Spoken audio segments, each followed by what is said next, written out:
कौन बने से वीडियो डेड हो गया मैं आप डाल देना लगा रहा हूं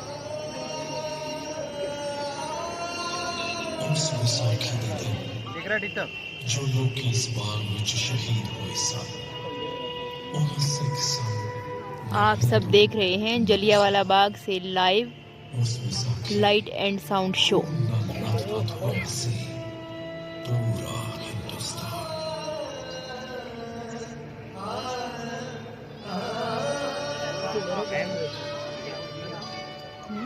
अमृतसर में 13 अप्रैल 1919 ऐतवार दिन सवेर से पंजाब की धरती ते आने वाली सब तो खूबसूरत दिन दी सी जब सारा विसाखी दी खुशियां मना रहा सी पता नहीं कितने श्रद्धालु हरिमंदिर साहिब के दर्शन कर ਅਤੇ ਖਾਲਸਾ ਪੰਥ ਦਾ ਸਥਾਪਨਾ ਦਿਵਸ ਮਨਾਉਣ ਆਏ ਹੋਏ ਸੀ।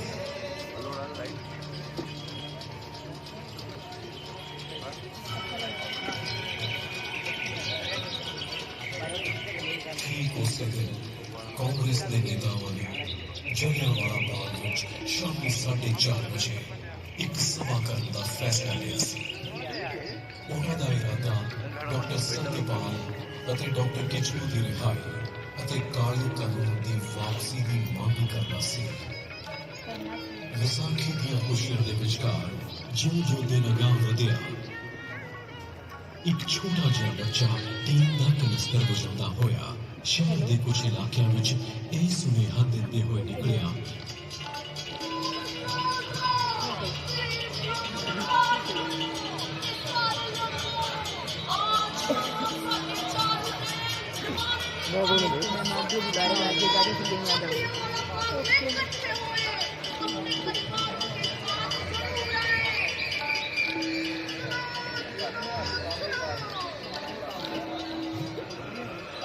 जिन्हें इस बच्चे की मुरादी को विसाखी मनाते हुए लोगों ने सुना ते सोचा कि जुल्म का विरोध करना तो कोई जुर्म नहीं है। वीर जी बात पे आ रहे हो कि नहीं आ रहे हो? हाँ सुना है सभा है कोई आप चलो हम मत्था टेक आए बस। अच्छा सुनिए कोई कानून लगाया सरकार ने? हाँ सुना तो मैंने भी वही है। शाम को बाग में पता चल ही जाएगा। वैसे परजाई जी आप आ रहे हो ना? आहो जस्सी को लेके पहुंच जाऊंगी 4:30 बजे। वैसे भी जलियांवाले बाग ਵਿੱਚ ਲੋਕੀ ਪਹਿਲਾਂ ਤੋਂ ਹੀ ਆਪਸ ਵਿੱਚ ਖੁਸ਼ੀਆਂ ਵੰਡ ਰਹੇ ਸਨ, ਆਰਾਮ ਕਰ ਰਹੇ ਸਨ। ਪਰ ਉਹਨਾਂ ਮਾਸੂਮ ਲੋਕਾਂ ਨੂੰ ਖਬਰ ਨਹੀਂ ਸੀ ਕਿ ਜਨਰਲ ਡਾਇਰ ਨੇ ਅੰਮ੍ਰਿਤਸਰ ਵਿੱਚ ਮਾਰਸ਼ਲ ਲਾਅ ਲਗਾ ਦਿੱਤਾ ਹੈ। ਪ੍ਰਭਾਤ ਫੇਰੀਆਂ ਕੱਢਣ ਅਤੇ ਜਲਸੇ ਕਰਨ ਤੇ ਰੋਕ ਲਗਾ ਦਿੱਤੀ ਹੈ क्योंकि सरकार ने मार्शल लॉ लगाने का कोई ऐलान नहीं करवाया सी। तकरीबन दोपहर 12:30 बजे के करीब जनरल डायर को जलियांवाला बाग में होने वाली सभा की जानकारी मिली। साहब सुना है कोई सभा होने वाली है। किधर? साहब बाग में, जलियांवाला बाग में। कब? सुना तो था यही 4-4:30 के करीब। ये जरूरत देखता हूँ सभा को। जनरल डायर ये वही ना सी जो अगे चल के अंग्रेज हुकूमत के जुल्म सितम का सब तो काला अध्याय बनन वाला सी। ओ अंग्रेज हुकूमत जिसने भारत विच इंसान के हक विच उठन वाली हर आवाज नूं हर तरह नाल कुचलन की कोशिश की सी। फिर चाहे वो आवाज गर्ज विचों उठी होवे या खामोशी विचों। 1770 विच सन्यासियों ते फकीरां ने संघर्ष किया ते सन 1857 विच पूरे देश ने एक होके अंग्रेजां दे खिलाफ पहले स्वतंत्रता संग्राम दी हुंकार पर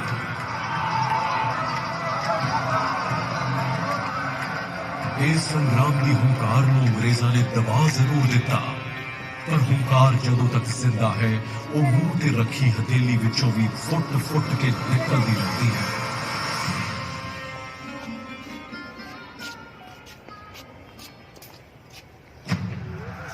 कदे क्रांतिकारियों ने आजादी का बीड़ा चुकिया ਅਤੇ कदे कांग्रेस के कर्म दल ने। एक पासे गदर पार्टी ने विदेशों में आजादी का संग्राम छेड़ दिता सी, तो दूजे पासे पंजाब विच भी वो देश की आजादी लिए तैयार सन। सन 1915 विच रास बिहारी बोस ने पंजाब आके लाहौर, फिरोजपुर, अमृतसर, ननकाना साहिब ਅਤੇ ਤਰਨਤਾਰਨ ਵਿੱਚ ਆਪਣੇ ਦੂਤਾਂ ਦੇ ਜ਼ਰੀਏ अंग्रेजी सेना विच भर्ती भारतीय सैनिकों नाल शस्त्र समेत क्रांति लिए संपर्क किया सी। पर किसी तरह यह योजना अंग्रेजों को पता लग गई और कई क्रांतिकारी गिरफ्तार कर लिए गए। 16 नवंबर 1915 वाले दिन 19 साल बालक करतार सिंह सराबा को अंग्रेजों ने लाहौर की जेल विच फांसी दे फंदे ते लटका दिता।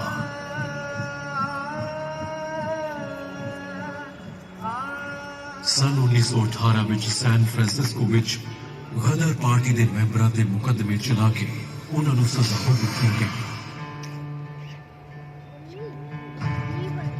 यह पहले विश्व युद्ध का समा सी ਅਤੇ अंग्रेजों ने अपने हित के इस युद्ध विच भारत को भी झोंक दिता सी।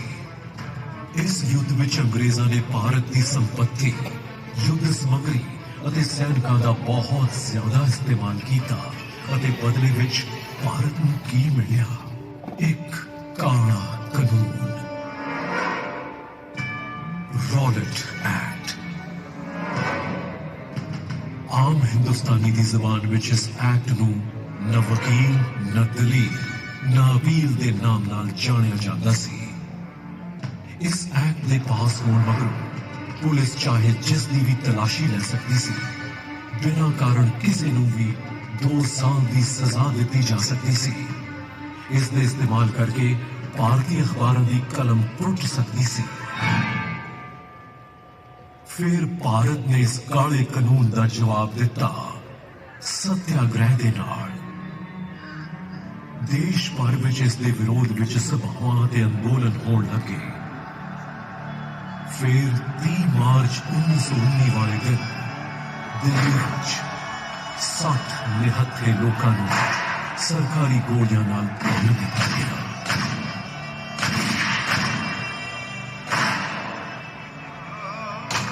पंजाब विच डॉक्टर सत्यपाल और डॉक्टर किचलू इसे कानून के विरोध की प्रधानगी कर रहे सन। उदों अंग्रेजों ने उन्होंने गिरफ्तार कर लिया। पंजाब की जनता ने इस गिरफ्तारी का विरोध किया और उन्होंने रिहाई लई कई अर्जियां दित्तियां, पर पंजाब के लेफ्टिनेंट गवर्नर माइकल ओडायर ते इसका कोई असर न होया। उसके इरादे तो कुछ होर ही सन। 9 अप्रैल 1919 रामनवमी वाले त्योहार ते अमृतसर विच शांति बनी रही। फिर भी अंग्रेजों ने उस दिन महात्मा गांधी के उत्थे आउण ते रोक लगा दी और उन्होंने पल वलते ही गिरफ्तार कर लिया। आप यहाँ से आगे नहीं जा सकते, आपको गिरफ्तार किया जाता है। You are under arrest. इस दे विरोध विच पंजाब विच कई थावां ते सभावां होईयां, पर लोकां नूं इह पता नहीं सी कि उन्हां दे इस अहिंसात्मक प्रतिरोध का जवाब अंग्रेज इन्ने जुल्म सितम नाल देणगे। माइकल ओडायर ने जनरल डायर नूं सेना दी टुकड़ियां समेत जलंधर तो बुलवा लिया। जनरल, रिपोर्ट है इमीडिएटली विद योर ट्रूप्स। तुम्हारी यहाँ जरूरत है। इन हिंदुस्तानियों को काबू में लाना पड़ेगा।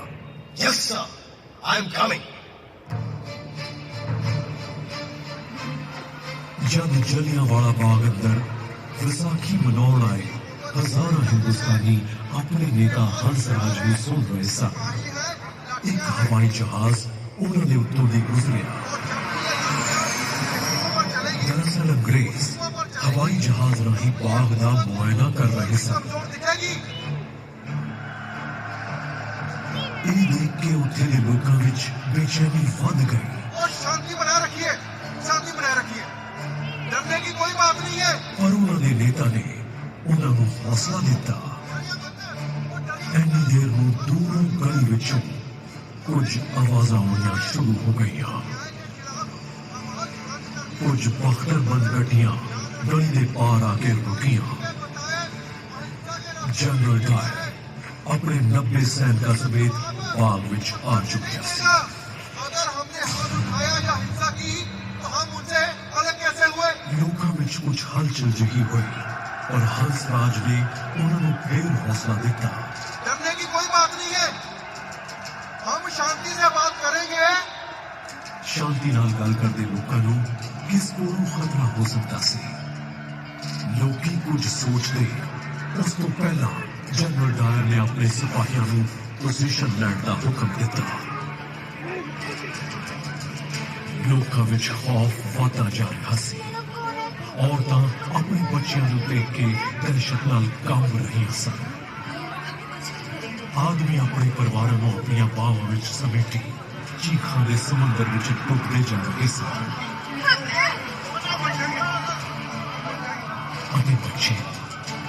बच्चों को तो पता भी नहीं सी कि उन्होंने मासूम खिड़े चेहरे कुछ ही देर मगरों एक गहरी और ठंडी खामोशी में गुआचन वाले सन।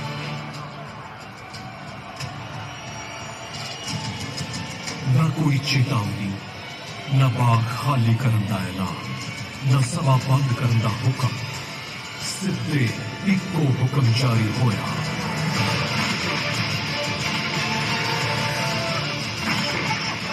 गोलियां बंदूकों दियां नलियां चो फड़न लगी। लोकी बेतहाशा अपनी जाना बचाने लई इधर उधर भज रहे सन। पर ना अंग्रेज हुकूमत दियां बंदूकां रुकियां और ना ही डायर दी अखां विच कोई इंसानियत जगी।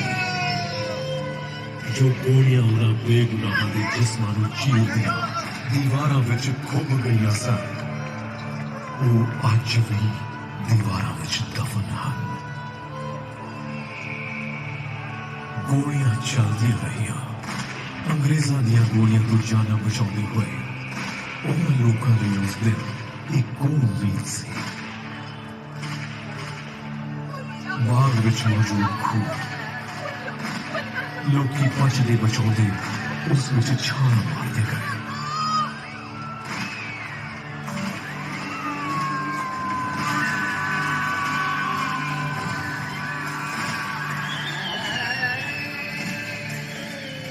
हौली हौली वो खूह जिंदा के मुर्दों नाल बढ़ता चला गया।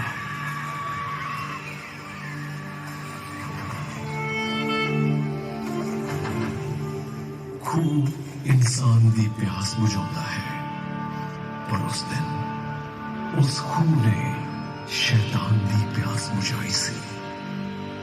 एक खूह इस इतिहासिक मैदान विच गूंजदा होया एक काला स्थान है, जिस विच अज भी उन्हां बेगुनाहां दियां चीखां गूंज रहियां हन। उस दिन जलियांवाला बाग विच खूनी जनरल डायर दियां प्यासियां बंदूकां गोलियां खत्म होने तक चलदियां रहियां अते हिंदुस्तानी शहीद होंदे रहे। उसनूं तां इह अफसोस हो रहा सी कि गली भीड़ी होने कारण वो अपनी मशीन गन उत्थे तक नहीं ले जा सकिया सी। जलियांवाला बाग के इस कतलेआम विच उस दिन डायर ने अपने 90 सैनिकों नाल 10 मिनट विच 1650 गोलियां दागियां, जिस नाल 1000 तो ज्यादा भारतीय शहीद हुए ਅਤੇ 1500 ਤੋਂ ਜ਼ਿਆਦਾ ਜ਼ਖਮੀ। ਉਹਨਾਂ ਦਰਿੰਦਿਆਂ ਨੇ ਤਾਂ ਬੱਚਿਆਂ ਨੂੰ ਵੀ ਨਹੀਂ ਛੱਡਿਆ। ਉਸ ਦਿਨ 15 ਬੱਚਿਆਂ ਨੂੰ ਗੋਲੀਆਂ ਮਾਰੀਆਂ ਗਈਆਂ।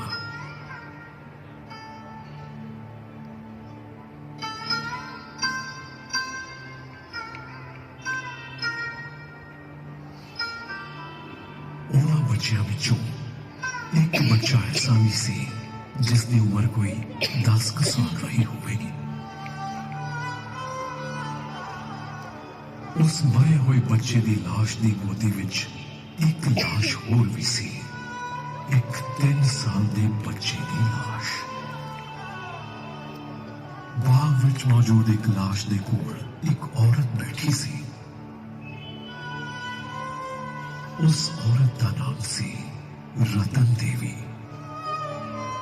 जो अपने पति की लाश की विलाप कर रही सी।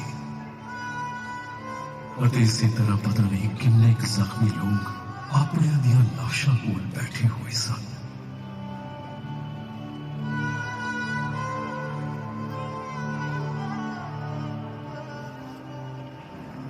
कुत्तों को भगाने के लिए मैंने एक छड़ी खोजी।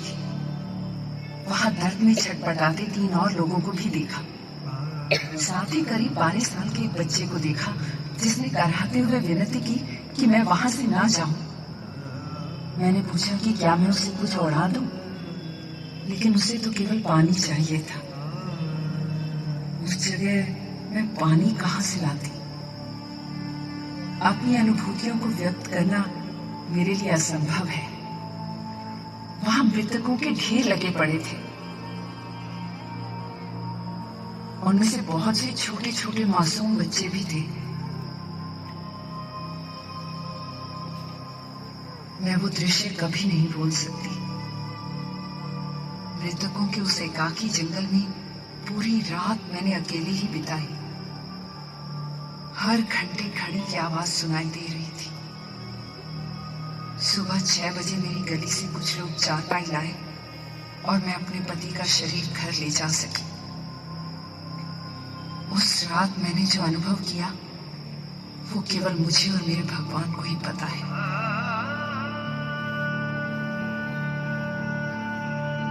ਉੱਥੇ ਮੌਜੂਦ ਮੁਰਦਿਆਂ ਦੀ ਅਤੇ ਉਹਨਾਂ ਦੇ ਵਿਰਲਾਪ ਕਰ ਰਹੇ ਉਹਨਾਂ ਦੇ ਘਰਦਿਆਂ ਦੀ ਖਬਰ ਲੈਣ ਵਾਲਾ ਕੋਈ ਨਹੀਂ ਸੀ। ਜ਼ਖਮੀਆਂ ਦਾ ਇਲਾਜ ਕਰਨ ਵਾਲਾ ਕੋਈ ਨਹੀਂ ਸੀ। ਉਹਨਾਂ ਨੂੰ ਪਾਣੀ ਤੱਕ ਪਿਲਾਉਣ ਵਾਲਾ ਕੋਈ ਨਹੀਂ ਸੀ। ਆਪ ਖੁਦ ਸੋਚੋ ਉਸ ਦਰਦਨਾਕ ਮਾਹੌਲ ਦੇ ਬਾਰੇ, ਜਿਹੜਾ ਅਗਲੇ 24 ਘੰਟਿਆਂ ਤੱਕ उसी तरह ही रहा।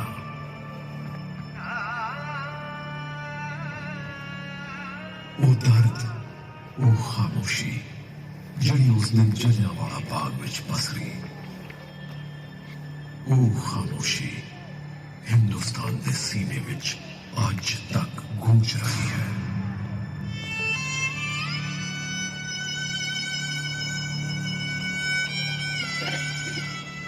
उस वेले मार्शल लॉ के काले बदला ने पंजाब को घेर रखा सी। अमृतसर विच एक पासे शहीदां दे परिवार रुदन विच डुबे हुए सन ते दूजे पासे अंग्रेज कहीं लगा थे। क्लबां विच नाच रहे सन, जश्न मना रहे सन। उस रोज मार्शल लॉ का इस्तेमाल करके पता नहीं कितने लोगों को सलाखा दे पिछे डक के तसीहे दिते जाते रहे। इस कतलेआम का दोनों डायरा ते कोई असर नहीं होया। कई दिनों तक दोवें अमृतसर के लोगों उत्ते जुल्म करके उन्होंने दबाते रहे। उन्होंने जुल्म इस हद तक सी कि जो भी हिंदुस्तानी उस गली विचों गुजरदा उन्होंने गोडियां ते हत्थां दे पार रेंगण ते मजबूर किया जाता। तुम क्रॉल करके रास्ता क्रॉस करो। सारा पंजाब इस अंग्रेजी आतंक का सामना कर रहा है। अपने आप को जमीन पे रगड़ते हुए निकलो यहाँ से। जब 14 अप्रैल को अमृतसर तो 87 किलोमीटर दूर गुजरावाला विच कुछ भारतीय अंग्रेजों के खिलाफ प्रदर्शन कर रहे सन। उन्होंने हवाई जहाज तो बम गिराए गए। पता नहीं कितने मारे गए। दुनिया की सभ्यता का झंडा चुकन वाली अंग्रेज हुकूमत का असली चेहरा यही सी। पंजाब तो कोई खबर बाहर नहीं जा रही सी, पर हुंकार अजे तक जिंदा रही। वो मुंह ते रखी हथेली विचों भी फुट फुट के निकलती रही। हौली हौली इस कत्लेआम की खबर पूरे देश विच फैल गई तो पूरा हिंदुस्तान विरोध विच उठ खड़ा होया। रॉयट एक्ट के खिलाफ देश भर विच अंदोलन तेज हो गया। इत्थे देश विच प्रदर्शन अते धरने हो रहे सन ते उधर अंग्रेज डायर दा गुणगान कर रहे सन। उन्हां दा ख्याल सी कि इन्हां गोलियां दी आवाज़ां विच भारत दा राष्ट्रवाद अते सुतंत्रता संग्राम दब जाएगा। एक अंग्रेज कवि रुडयार्ड किपलिंग ने डायर नूं शाबाशी ही नहीं दिती बल्कि उस लई एक राहत कोष भी खोल दिता। अंग्रेजी अखबार डायर नूं साम्राज दा बहादुर रक्षक दस रहे सन। भारतीयों ने इस बेशर्मी दा मुंह तोड़ जवाब दिता। इस कत्लेआम के खिलाफ अपनी आवाज नूं बुलंद कर दिया। गुरुदेव रविंद्रनाथ टैगोर ने अपनी नाइटहुड की उपाधि वापस कर दी। महात्मा गांधी ने केसरी हिंद की पदवी वापस कर दी। बॉम्बे क्रॉनिकल के संपादक पीजी हॉलमन ने अपनी नौकरी को अस्तीफा दे दिता और देश के कवियों ने अपनी कविताओं विच अपना विरोध दर्ज किया।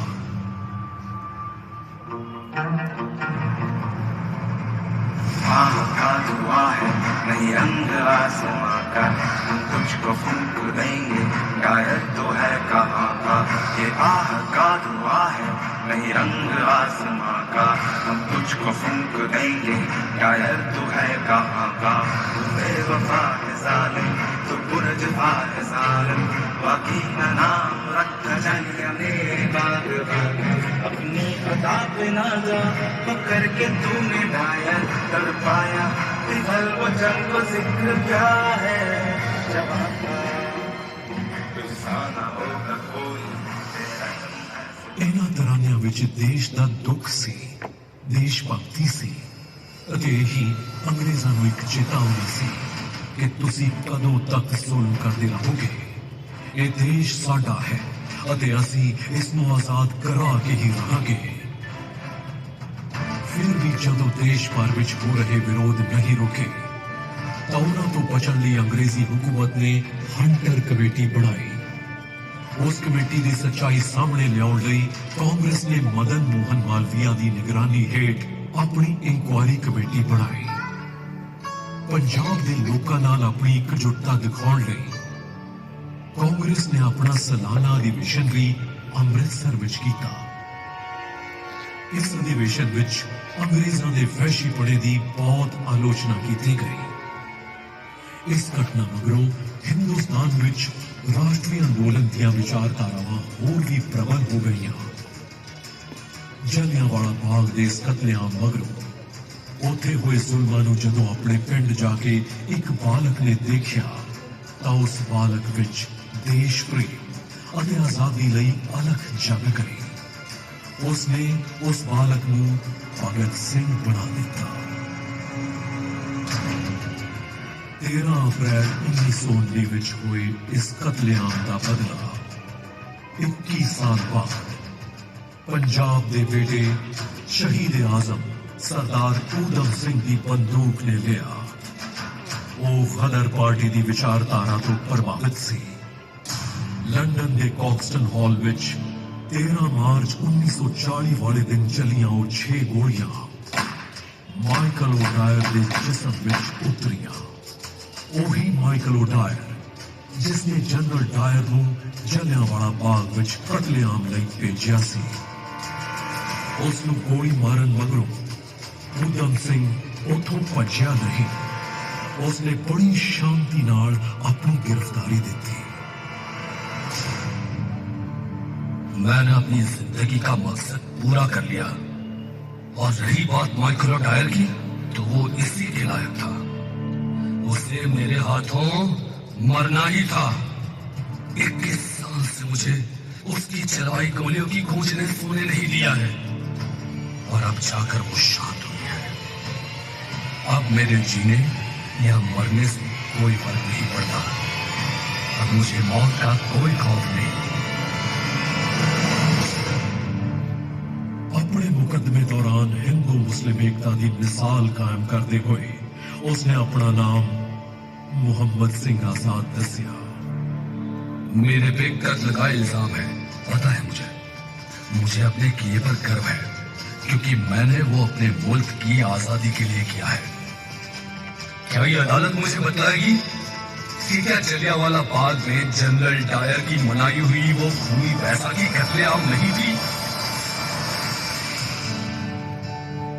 अंग्रेजों ने उसको लंदन दी पेंटन विलेज जेल विच फांसी ते लटका दिता। आज भी ये देश उस शहीद नू सलाम करता है। शहीद तेरी मौत ही तेरे वतन की जिंदगी, शहीद तेरी मौत ही तेरे वतन की जिंदगी, तेरे लहू से जाग उठेगी इस चमन की जिंदगी। खिलेंगे फूल उस जगह कि तू जहां शहीद हो, खिलेंगे फूल उस जगह कि तू जहां शहीद हो, शहीद तेरी मौत ही तेरे वतन की जिंदगी। ये जो इतिहास आप सारे ने सुनिया, ये इतिहास उस जुल्म दा भरिया इतिहास है जिसਨੂੰ ਸਾਡੇ ਦੇਸ਼ਵਾਸੀਆਂ ਨੇ ਚੱਲਿਆ ਸੀ। ਇਹ ਉਹ ਜਲਿਆਂਵਾਲਾ ਬਾਗ ਦਾ ਇਤਿਹਾਸ ਹੈ ਜੋ ਸਾਨੂੰ ਸਿਖਾਉਂਦਾ ਹੈ ਕਿ ਜ਼ਾਲਿਮ ਚਾਹੇ ਕਿੰਨਾ ਵੀ ਜ਼ੁਲਮੀ ਕਿਉਂ ਨਾ ਹੋਵੇ, ਉਹ ਇੱਕ ਦਿਨ ਝੁਕਦਾ ਜ਼ਰੂਰ ਹੈ। ਇਹ ਇਤਿਹਾਸ ਉਹਨਾਂ ਸ਼ਹੀਦਾਂ ਦਾ ਇਤਿਹਾਸ ਹੈ ਜਿਨ੍ਹਾਂ ਦੀ ਸ਼ਹਾਦਤ ਨੂੰ ਇਹ ਦੇਸ਼ ਅਤੇ ਇਸ ਦੇ ਲੋਕੀ, ਤੁਸੀਂ ਤੇ ਅਸੀਂ कदे बेकार नहीं जान देवांगे।